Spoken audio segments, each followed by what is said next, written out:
South Fork, and killed himself. 25. I mean, death is everywhere. You see it picking up in the paper here lately? The family, where was that?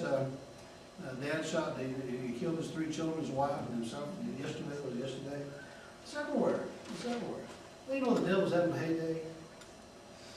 Now, let me say something to you, church. Someday our life's going to be over. If you're ever going to do anything for God, who did everything for you, you got to get busy. We got to get busy. I stopped playing games. Now, there's several things I want to show you here. I was kind of teasing you to a point about the Baptist sleeping. But there's questions about the word sleep here. What does that mean? I mean, if you die, you just go to sleep? Now, some people interpret that way. They call it soul sleep. You know, if you die, you just sleep until Jesus comes back. Is that what it means? Not at all. Go to Philippians chapter 1. In Philippians chapter 1, just over a few pages, in verse 21, Paul addresses this issue. In Philippians 1:21 says, "For me to live is Christ right now, and to die is what, church? Gain." Now, if I'd ask you, if you'd be honest today, you say, "Preacher, I don't think I could say that. To die is gain." The Apostle Paul had a unique experience. As far as I know, he's the only one in Scripture that was able to see the third heaven. Now, there's been other ones who have been taken to heaven in bodily form. You know, Enoch walked with God and God took him. He didn't die. Elisha was taken by the whirlwind and he didn't die. The physical bodies went straight to heaven. Boom, boom. The Apostle Paul, if you study his life, is the only one that we can see that God allowed to go to see the third heaven, which is the other week we studied that, is the heaven of today, and come back. Only somebody who saw the streets of gold, only one who saw Jesus Christ, who saw the mansions in heaven, could say this: "For me to live is Christ." That's what it's about. But to die, he says, look, listen to the church. When you die, it's going to be a gain for you. Most of us don't think that today. So how do you know? Because we don't live that way. We don't live like death is a gain to us. He goes on to say, "But if I live in the flesh, this is the fruit of my labor. Yet, what shall I choose? I wot not. For I am in a strait betwixt two, having a desire to depart and to be with Christ," which is what, church? Far better. Now, he actually was there. Now, if you're sleeping, you're not recognizing what's going on. He says, when you go to be with Jesus, it's far better than being here. That's what he says. Now, when you're sleeping, a couple things take place. Number one, you're resting. You're not working, you're resting when you sleep. That's exactly what happens to believers when they die. You rest from your labors. Got it? When you're sleeping to get rest for the next day, the next event in your life. That's exactly, and you're going to see as we study this, what these people are doing. They're waiting for the next event on God's calendar, which is the coming of Christ for the people of earth in the rapture. So he says here, and the last part, "Nevertheless, to abide in the flesh is more needful for you." He says, better for me to be with God, but you know what? I got to come back and to be with you for just a little bit. Okay? Now let's look over at another verse. Go to 2 Corinthians 5. 2 Corinthians 5, with this in mind, in verse 6. 2 Corinthians chapter 5, verse 6. "Therefore, we are always confident, knowing that, which we are at home in the body, we are absent from the Lord." Now, this is not real deep theology. If you're here today, you're not in heaven. Got it? All right, that's not very deep, but sometimes we have to look at that. He goes on to say, "For we walk by what, church? Faith, not by sight. We are confident, I say, and willing rather to be absent from the body is to be what? Present with the Lord." Now, he's talking about, there's no doubt when death comes that you're going to be present with the Lord. No doubt about it. And so he's telling you, don't worry about these things that I have for you. The best thing that's going to happen to you as a Christian is to die. Now, you may fear it, and the devil wants you to fear it. The devil says, you only get one shot at earth, so take it and forget about God. No, if you understand what God's doing for you, you better take advantage of that, because this world's not your home. I don't care how wealthy you are, this world is not your home.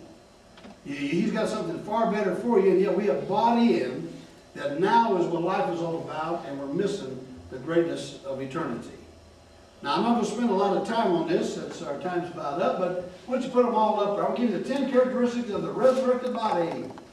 And we'll go through these. I want to just, you look up the references and write them down. There are 10 characteristics of your resurrected body that you're going to have forever.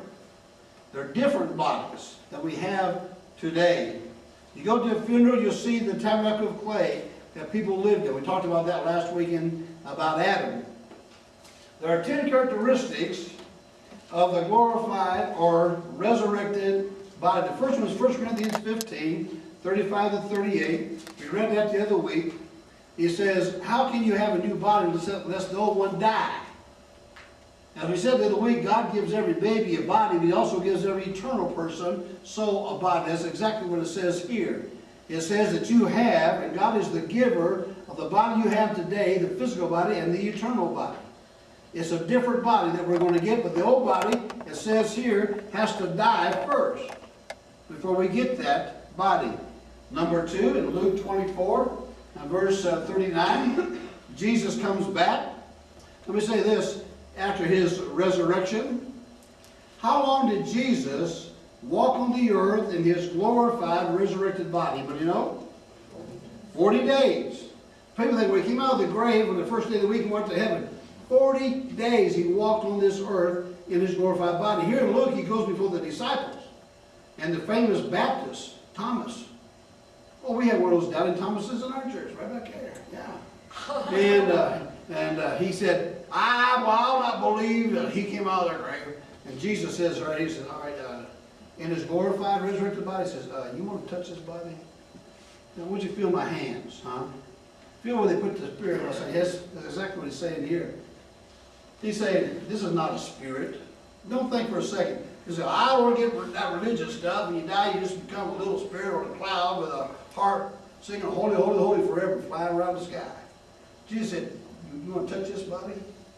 It's flesh and bones. It's not a spirit. So your body is not a spirit. You're not going to be a spirit floating around forever. You will have a new body, flesh and bones. 1 Corinthians 15, 50-51. I like today, in 1 Corinthians 15, this is one of our favorite verses that we like to use in the nursery. And it says, behold, I show you a mystery. We shall not all sleep, but we all shall be changed. That's a good verse for the nursery. The babies are not going to sleep, but they all going to be changed before they go home. He says, look, there has to be a difference. There's going to be a changing. You're going to have a new body. He said, I don't know if I believe all that. Well, what do you believe about the body you got now? That's a God thing. This is a God thing. You're all going to be changed. You're going to have a different body. They're not like today. In verse 42, 1 Corinthians 15, 42, here's what this verse says. So also is the resurrection of the dead. It is sown in corruption, and is raised in incorruption. The word incorruption here means it will never decay. Now these old bodies get old, unless you exercise. Yeah, and maybe they won't get old. But you know what? These bodies decay. And people say, well, you know, I just can't do what I used to do. Hello. Yeah, these bodies are going to decay. The new body will never decay. Incorruptible. Number 5. In verse 43, A says, this body, our body is sown in dishonor. It is raised in what? Glory. Raised to be a glorious body. You have to realize something here. The things that we couldn't glorify God in now, we will someday. Sown in dishonor, the sin nature, it's going to be raised in glory. To be like Christ forever. Wow.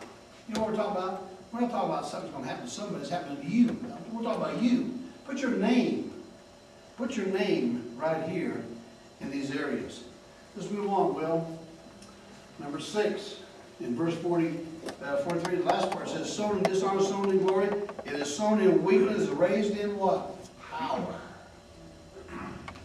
Let me ask you this. raised in